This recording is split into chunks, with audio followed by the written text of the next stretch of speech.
എഴുതേക്കടാ.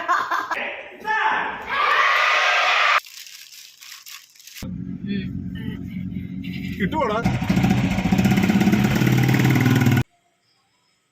Hi all, അസ്സലാമു അലൈക്കും. Welcome back to our channel. ഇന്നൊരു ചെറിയ day in my life video ആയിട്ടാണ് വന്നിട്ടുള്ളത് കേട്ടോ. അപ്പോൾ day in my life video ചെയ്തിട്ട് കുറേ നാളായി. ഇത് ശനിയാഴ്ച എടുത്തു വെച്ച വീഡിയോ ആണ് കേട്ടോ. അപ്പോൾ അതിൻ്റെ കുറച്ച് വിശേഷങ്ങളും കാര്യങ്ങളും ഒക്കെ ആയിട്ടാണ് വന്നിട്ടുള്ളത്.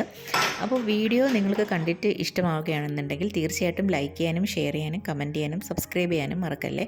കാരണം ഒരുപാട് പേര് സബ്സ്ക്രൈബ് ചെയ്യാതെ വീഡിയോസ് കാണുന്നുണ്ട് കേട്ടോ. അപ്പോൾ നിങ്ങൾക്ക് ഇഷ്ടപ്പെടുകയാണെന്നുണ്ടെങ്കിൽ ഒന്ന് സബ്സ്ക്രൈബ് ചെയ്തിട്ട് ഒരു കമൻറ്റും കൂടെ ഇട്ടിട്ട് ഒന്ന് വീഡിയോ കാണാൻ ശ്രദ്ധിക്കണം കേട്ടോ.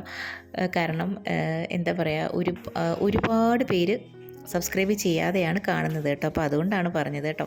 ഇഷ്ടപ്പെടുകയാണെന്നുണ്ടെങ്കിൽ മാത്രം നിങ്ങൾ ചെയ്താൽ മതി.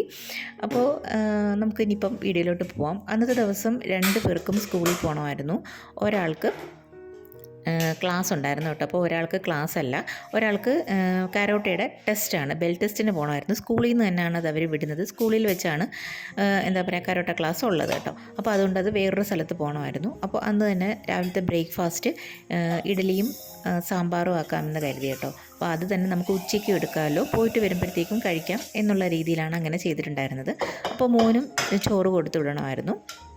എല്ലാ ദിവസവും എന്താ പറയുക, മോന് ട്യൂഷൻ ഉണ്ടായതുകൊണ്ട് നേരത്തെ തന്നെ എണീക്കണം കേട്ടോ. അപ്പം എല്ലാം രാവിലെ തന്നെ റെഡിയാക്കണം, ചോറും രാവിലത്തെ കാപ്പിയും എല്ലാം. അപ്പോൾ ഇതിവിടെ ഒരു തട്ടിക്കൂട്ട് സാമ്പാറും ഒരു തോരനും ഒക്കെ വെക്കുന്നുണ്ട് കേട്ടോ. അപ്പോൾ ഞാൻ ഇങ്ങനെ ധൃതിയുള്ള ദിവസങ്ങളിലൊക്കെ അധികം മലക്കറിയൊന്നും ഇടാതെയാണ് സാമ്പാർ വെക്കുന്നത് കേട്ടോ. ക്യാരറ്റും പൊട്ടറ്റോയും കൂടെ ഇട്ട് പരിപ്പും കൂടെ ഇട്ടൊന്ന് വേവിച്ചെടുക്കും. പിന്നീട് സെപ്പറേറ്റ് ആയിട്ട് മുരിങ്ങയ്ക്കയും കൂടെ വേവിക്കും കേട്ടോ. അത് ഇതിൻ്റെ ഇടയിൽ കൂടെ ഇട്ട് കൊടുക്കും. പിന്നെ നമുക്ക് പൊടികളും കാര്യങ്ങളും സാമ്പാർ പൗഡറും ചെറിയ ഉള്ളിയാണ് എടുക്കുന്നത്. തക്കാളിയും പുളിവെള്ളമൊക്കെ ഒഴിച്ച് ആ തക്കാളിയൊക്കെ ഒന്ന് വേവുന്ന സമയം കൊണ്ട് അതിന് ശേഷമാണ് ഈ എന്താ പറയുക വേവിച്ച് വെച്ചിരിക്കുന്ന നമ്മുടെ മലക്കറി ഇട്ട് കൊടുക്കുന്നത് കേട്ടോ. അപ്പോൾ അങ്ങനെ ഒരു തട്ടിക്കൂട്ട് സാമ്പാറാണ്. പക്ഷേ അടിപൊളി ടേസ്റ്റാണ് കേട്ടോ. അപ്പോൾ നല്ല കുറുകി നല്ല അടിപൊളിയായിട്ടുള്ളൊരു സാമ്പാറാണ്. ഇതാണ് ഞാനിവിടെ മെയിനായിട്ട് വെക്കാറ് പെട്ടെന്നുള്ള സമയങ്ങളിലൊക്കെ കേട്ടോ. അപ്പോൾ അതിന് ശേഷം അതെല്ലാം റെഡിയായതിന് ശേഷം തോരനും എല്ലാം റെഡിയാക്കിയതിന് ശേഷമാണ് ഞാൻ എന്താ പറയുക ബ്രേക്ക്ഫാസ്റ്റിൻ്റെ ഒരു ഇഡലിക്ക് വേണ്ടി തയ്യാറാക്കാൻ വേണ്ടി പോയിട്ടുണ്ടായിരുന്നത്. പിന്നെ മീൻ പൊരിച്ചതൊക്കെ ഉണ്ടായിരുന്നു കേട്ടോ. അപ്പോൾ മോന് കൊടുത്തു വിടാൻ വേണ്ടിയിട്ടാണ് മീൻ അങ്ങനെ പൊരിച്ച് വെച്ചിട്ടുണ്ടായിരുന്നത്. അപ്പോൾ ഈ ഇങ്ങനെ മീഡിയം സൈസ് ഈ തട്ടിലാണ് ഞാൻ ഇഡലി തയ്യാറാക്കിയിട്ടുണ്ടായിരുന്നത്. അപ്പോൾ എന്താ പറയുക, ഒരു മീഡിയം സൈസിലുള്ള ഇഡലിയാണിത്. അപ്പോൾ ഇത് ഞാൻ മോന് കൊടുത്തിട്ടുണ്ടായിരുന്നു. അവൻ അപ്പോഴത്തേക്കും ട്യൂഷൻ കഴിഞ്ഞ് വന്നു. അപ്പോൾ അവൻ്റെ ബ്രേക്ക്ഫാസ്റ്റും കാര്യങ്ങളൊക്കെ കഴിഞ്ഞു. ഇനി അവൻ്റെ ലഞ്ചിനുള്ള തയ്യാറെടുപ്പാണ് കേട്ടോ. അപ്പോൾ അതിനകത്ത് തന്നെയാണ് ഞാൻ കറിയും കാര്യങ്ങളൊക്കെ ഒഴിക്കുന്നത്. കാരണം വേറെ സെപ്പറേറ്റ് ആയിട്ട് അവൻ കൊണ്ടുപോകില്ല. അപ്പോൾ അവന് ഇതിൽ തന്നെ ഒഴിക്കുന്നതാണ് ഇഷ്ടം. പിന്നീട് അതിന് ശേഷം ഇളയാളെ വിളിക്കുന്നതാണ് വലിയൊരു ടാസ്ക്. ഒരുപാട് തവണ നമ്മൾ വിളിക്കേണ്ടി വരും. പക്ഷേ കരോട്ട ക്ലാസ് ഉണ്ടെന്ന് പറഞ്ഞപ്പോൾ തന്നെ പെട്ടെന്ന് എഴുന്നേറ്റിട്ടുണ്ടായിരുന്നു കേട്ടോ. അപ്പോൾ ആ ഒരു ടൈം കൊണ്ട് മൂത്ത മോനെ ഇക്കാണ് കൊണ്ടുവിടുന്നത്. അവനെ എന്താ പറയുക സ്കൂളിൽ കൊണ്ടുവിടണമായിരുന്നു. അപ്പം അങ്ങനെ റോബോട്ടിക്സിൻ്റെ ക്ലാസ്സാണ് കേട്ടോ. അപ്പോൾ മിക്ക സ്കൂളുകളിലും ഇപ്പോൾ റോബോട്ടിക്സിൻ്റെ ക്ലാസ് ഉണ്ട്. അപ്പോൾ അത് സ്റ്റാർട്ടിങ് ആയിരുന്നു. പിന്നീട് ബ്രേക്ക്ഫാസ്റ്റ് കഴിച്ചു. അപ്പോൾ അതിൻ്റെ ഇടയിൽ കൂടെ ഞാൻ വീഡിയോ എടുത്തുകൊണ്ടിരുന്നപ്പം എനിക്കൊരു പിടി തന്നതാണ് കേട്ടോ പുള്ളി. പിന്നീട് നമ്മൾ മോനെയും കൊണ്ട് പോകണമായിരുന്നു. അപ്പോൾ അവിടെ ഒന്ന് പോസ്റ്റ് ആയിട്ടുണ്ടായിരുന്നു. കാരണം റെയിൽവേ ക്രോസിങ്ങിൻ്റെ ടൈമായിരുന്നു കേട്ടോ. അപ്പോൾ കുറേ നേരം നമ്മൾ വെയിറ്റ് ചെയ്തിട്ടുണ്ടായിരുന്നു. മോനിപ്പോൾ നിലവിലുള്ള ബെൽറ്റ് ഓറഞ്ച് ബെൽറ്റാണ് കേട്ടോ. അപ്പം ഇനി അടുത്തത് ഗ്രീൻ ആണെന്ന് തോന്നുന്നു. അത് കിട്ടാൻ വേണ്ടിയിട്ടുള്ള ടെസ്റ്റായിരുന്നു കേട്ടോ. അപ്പോൾ എന്താ പറയുക, ഇത് മോന് ഭയങ്കര ഇൻട്രസ്റ്റ് ആണ് ഇതിന് ചേരാൻ വേണ്ടിയിട്ട്. അപ്പം ഇപ്പോൾ സ്കൂളിൽ നിന്നാണ് ചേർന്നിട്ടുള്ളത്. അപ്പോൾ ഇൻഷാ അല്ലാഹ് ഇനി ഈ ഒരു ക്ലാസ്സിൽ തന്നെ വിടണമെന്നുണ്ട്. അപ്പോൾ അങ്ങനെ കരോട്ട ക്ലാസ്സും എല്ലാം കഴിഞ്ഞ് നമ്മൾ നേരെ വീട്ടിലോട്ട് വന്നു. അപ്പോൾ അൺഎക്സ്പെക്റ്റഡ് ആയിട്ട് ഇക്ക മന്തി മേടിച്ചുകൊണ്ട് വന്നിട്ടുണ്ടായിരുന്നു കേട്ടോ. അപ്പം അൽഫാമിൻ്റെ മന്തിയായിരുന്നു.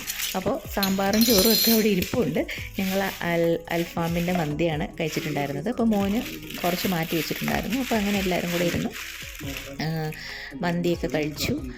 നല്ല അടിപൊളി ടേസ്റ്റ് ആയിരുന്നു കേട്ടോ. അപ്പോൾ മന്തിക്ക് ഒരുപാട് ചോറ് ബാലൻസ് ഉണ്ടാകും കേട്ടോ. അപ്പോൾ നമ്മൾ കുറച്ച് ചോറ് ഇട്ടിട്ടാണ്, നമുക്ക് കുറച്ച് കഴിക്കുമ്പോഴേ വയറ് ഫില്ലാവും ഇത്. പിന്നീട് ഭയങ്കര എന്താ പറയുക ക്ഷീണവും നമുക്ക് ദാഹവും ഒക്കെ കാണും മന്തി കഴിച്ചതിൻ്റെ. അതിനുശേഷം കുറച്ച് നേരം ഒന്ന് എന്താ പറയുക ഒരു മയക്കമൊക്കെ മയങ്ങിക്കഴിഞ്ഞതിന് ശേഷമാണ് വീണ്ടും കിച്ചണിലോട്ട് കയറിയിട്ടുണ്ടായിരുന്നത്. കാരണം നമുക്ക് എൻ്റെ ഒരു റിലേറ്റീവിൻ്റെ വീട്ടിൽ പോകണമായിരുന്നു കേട്ടോ. അപ്പം ഞാൻ മിക്കപ്പോഴും അങ്ങനെ പോകുമ്പം എൻ്റെ കൊച്ചുമ്മയുടെ വീടാണ് കേട്ടോ. അപ്പോൾ അവിടെയൊക്കെ പോകുമ്പോൾ നമുക്ക് ഇവിടെയൊക്കെ പോകുമ്പോൾ ഞാൻ എന്തെങ്കിലുമൊക്കെ ഉണ്ടാക്കിക്കൊണ്ട് പോകും കേട്ടോ. മിക്കപ്പോഴും ഞാൻ ബ്രൗണിയാണ്. അപ്പോൾ അവിടെ ഉള്ളവർക്കൊക്കെ ബ്രൗണിയാണ് ഇഷ്ടം, കുഞ്ഞുങ്ങൾക്കുമൊക്കെ. അപ്പോൾ ഇന്ന് ഞാൻ മാറ്റി പിടിച്ചിട്ടുണ്ടായിരുന്നു കേട്ടോ. അപ്പം നെയ്യുടെ ബിസ്ക്കറ്റ് നമ്മൾ ബേക്കറികളിൽ നിന്നൊക്കെ നല്ല അങ്ങനെ വാങ്ങിക്കാൻ കിട്ടുന്ന ബിസ്ക്കറ്റ് ഉണ്ടല്ലോ. അപ്പോൾ ആ ഒരു ടേസ്റ്റിൽ ഞാൻ പ്യുവറായിട്ട് കുറച്ചധികം നെയ്യിട്ട് ചെയ്തിട്ടുള്ളൊരു ബിസ്ക്കറ്റാണ് കേട്ടോ. അപ്പോൾ അടിപൊളിയാണ്. ഇങ്ങനെ നമ്മൾ നാൻ കട്ടയുടെ ആ ഒരു ടേസ്റ്റുമല്ല, അത്രയും നമുക്ക് ബേക്ക് ചെയ്തെടുക്കേണ്ട ആവശ്യമില്ല കേട്ടോ. അപ്പോൾ അടുപ്പിലാണെങ്കിലും ഓവനിലാണെങ്കിലും ഞാനിവിടെ ഓവനിലാണ് വെക്കുന്നത്. അപ്പോൾ ഇതിൻ്റെ ഡീറ്റെയിൽസും കാര്യങ്ങളൊക്കെ ഞാൻ ഡിസ്ക്രിപ്ഷനിൽ കൊടുത്തിരിക്കാം കേട്ടോ. അപ്പോൾ എല്ലാവരും ഇതൊന്ന് ട്രൈ ചെയ്ത് നോക്കിയിട്ടൊന്ന് ഫീഡ്ബാക്ക് അറിയിക്കണേ. കാരണം നമ്മൾ ഇപ്പം വീട്ടിൽ നെയ്യ് ഉണ്ടെങ്കിൽ പോലും ഞാൻ ദോശയ്ക്കും പിന്നെ നമുക്ക് പായസം, ചോറ് അതിനൊക്കെ ഞാൻ യൂസ് ചെയ്യാറുള്ളൂ കേട്ടോ. അപ്പം എന്തായാലും ഒന്ന് മാറ്റി പിടിച്ച സ്ഥിതിക്ക് കുറച്ച് കൂടുതൽ ഞാൻ ചെയ്തിട്ടുണ്ടായിരുന്നു ക്വാണ്ടിറ്റി. അപ്പോൾ അതിനനുസരിച്ചാണ് ഞാനിവിടെ കുക്കീസ് ചെയ്തെടുക്കുന്നത് കേട്ടോ. അടിപൊളിയാണ്. എന്താ പറയുക, നെയ്യുടെ ഫ്ലേവറൊക്കെ ഇങ്ങനെ ഇഷ്ടമുള്ളവർക്ക് എന്തായാലും തീർച്ചയായിട്ടും ഈ ഒരു കുക്കീസ് ഇഷ്ടപ്പെടും കേട്ടോ. അപ്പോൾ ഞാനിങ്ങനെ ബേക്കിംഗ് ട്രേയിൽ ഇതെല്ലാം അറേഞ്ച് ചെയ്ത് കൊടുക്കുന്നുണ്ട്. ഓവനിൽ 180 ഡിഗ്രി സെൽഷ്യസിൽ നേരത്തെ തന്നെ ഞാൻ പ്രീ ഹീറ്റ് ചെയ്തിട്ടുണ്ടായിരുന്നു കേട്ടോ, 10 മിനിറ്റ്. അപ്പോൾ ഞാനിത് ഫസ്റ്റ് ടൈമാണ് ഇങ്ങനെ ബേക്ക് ചെയ്ത് എടുക്കുന്നത്. കാരണം ഈ നെയ്യ് ചേർക്കുന്നത് കൊണ്ട് നമുക്ക് കൂടുതൽ ബേക്ക് ചെയ്യുമ്പോഴത്തേക്കും ഇതിൻ്റെ ക്രാക്ക് വീഴും. നാൻ കട്ടയ്ക്കാണെങ്കിൽ നമ്മൾ ചെയ്യുമ്പം ഈ ക്രാക്ക് വീഴണം എന്നാണ് പറയുന്നത് കേട്ടോ. നാൻ കട്ടേഴ്സൊക്കെ ചെയ്യുമ്പോഴത്തേക്കും ഇതൊരു ഗീ ബിസ്ക്കറ്റ് ആയതുകൊണ്ട് ഞാനിങ്ങനെ ക്രാക്ക് വീഴാൻ കൊടുത്തില്ല. അപ്പോൾ ആ ഒരു ഭംഗിക്ക് തന്നെ നമുക്ക് എടുക്കാമല്ലോ.